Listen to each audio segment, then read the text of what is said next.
APPSC group 2 exam రేపైతే conduct చేయబోతున్నారండి. So రేపు మార్నింగ్ అయితే ఎగ్జామ్ ఉంటుంది. ఇది మనకందరికీ తెలిసిందే.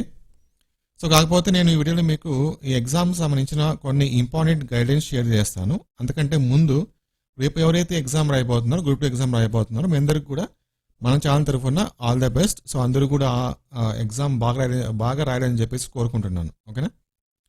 సో మనం ఈ వీడియోలో గ్రూప్ 2 ఎగ్జామ్స్ రాసే వాళ్ళకు ఇంపార్టెంట్ గైడ్లైన్స్ డిస్కస్ చేద్దామండి. సో చాలా యూస్ అయ్యే గైడెన్స్ అనమాట ఇవి. సో కాబట్టి ఈ వీడియోని వెంటనే మీ ఫ్రెండ్స్ కూడా షేర్ చేయండి. ఇంకా ఫ్యూచర్లో మీకు గ్రూప్ 2 జాబ్సే కాకుండా వేరే జాబ్స్ గురించి కూడా మీకు ఎప్పటికప్పుడు అప్డేట్స్ కావాలంటే మన ఛానల్ తప్పకుండా సబ్స్క్రైబ్ చేసుకొని సపోర్ట్ చేయండి. సో ఇంకా విషయానికి వస్తే కనుక ఇంపార్టెంట్ గైడ్లైన్స్ చూస్తే ఫస్ట్ పాయింట్ వచ్చేసి ఈ గైడ్లైన్స్లో ఫస్ట్ పాయింట్ వచ్చేసి మీ ఎగ్జామ్ సెంటర్కి మీరు మీ ఎగ్జామ్ సెంటర్కి అట్లీస్ట్ 1 అవర్ ముందు రీచ్ అవ్వాలి. అలాగే ఎగ్జామ్ హాల్లోకి 30 మినిట్స్ ముందుగానే వెళ్ళాలన్నమాట. సో మీకు ఎక్కడైతే ఎగ్జామ్ సెంటర్ ఉందో సో మీ లొకేషన్కి ఎగ్జామ్ సెంటర్కి డిస్టెన్స్ ఎంత ఉంది సో అవి మొత్తం క్యాలిక్యులేషన్ చేసుకొని అట్లీస్ట్ మీరు ఎగ్జామ్ సెంటర్కి 1 అవర్ ముందుకు వెళ్ళడానికి 1 అవర్ ముందుగా వెళ్ళడానికి ప్లాన్ చేసుకోండి. ట్రాఫిక్ ఉంటుంది కదా, సో ట్రాఫిక్ అవన్నీ మైండ్లో పెట్టుకొని అదొకటి.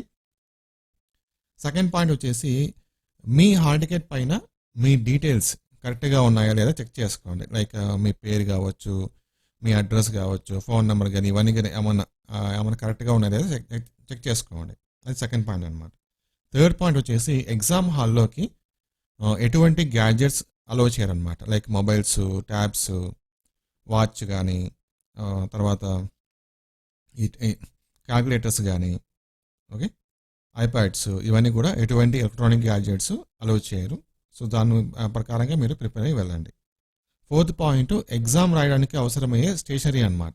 లైక్ పెన్స్, పెన్సిల్స్, అరేజర్స్, షార్ప్నర్స్ ఇవన్నీ ఏదైతే అవసరం ఉంటుందో అవన్నీ మీరు తీసుకెళ్ళాలి. ఫిఫ్త్ పాయింట్ వచ్చేసి హాల్ టికెట్, మీ హాల్ టికెట్తో పాటు ఏదో ఒకటి గవర్నమెంట్ ఐడి కార్డు సో ప్రూఫ్గా మీరు తీసుకెళ్ళాలన్నమాట. ఓకే, సో మ్యాక్సిమం మీరు ఒరిజినల్ తీసుకుంటే బెస్ట్.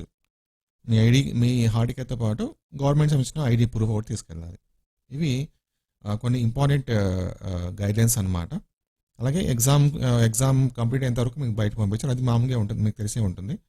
ఎగ్జామ్ కంప్లీట్ అయ్యేంత వరకు మనకు బయటకు పంపించారు అనమాట. ఓకే, ఇవి కొన్ని ఇంపార్టెంట్ గైడ్లైన్స్. సో దాని ప్రకారంగా ఫాలో అయ్యి ఎగ్జామ్ అందరూ కూడా బాగా రాయండి. All the best. Thank you.